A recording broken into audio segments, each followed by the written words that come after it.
በስመ አብ ወወልድ ወመንፈስ ቅዱስ አሐዱ አምላክ አሜን። 11ኛው የአቡነ ገብረ መንፈስ ቅዱስ ተአምር።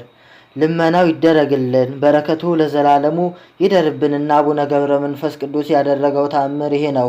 በናዖድ ንጉሥ ዘመነ መንግስት ለአንዲት ሴት አቡነ ገብረ መንፈስ ቅዱስ ያደረገላት ተአምርና ድንቅ ሥራ ይህ ነው።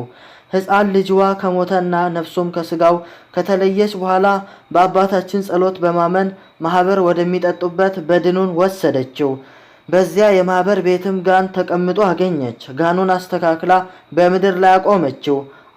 አባታችን አቡነ ገብረ መንፈስ ቅዱስ በጸሎትህ ተማጽኛለሁ፣ ማህበርህ በሚሰራበት በዚህ ጋን ልጄን አስነሳው ብላ ሕፃኑን ከጋኑ ውስጥ ጨመረችው። ልጁም ያን ጊዜ ተነስቶ ከጋኑ ውስጥ እንዳለ ጮኸ። ጡቷንም አውጥታ ሰጠችውና ጠባ።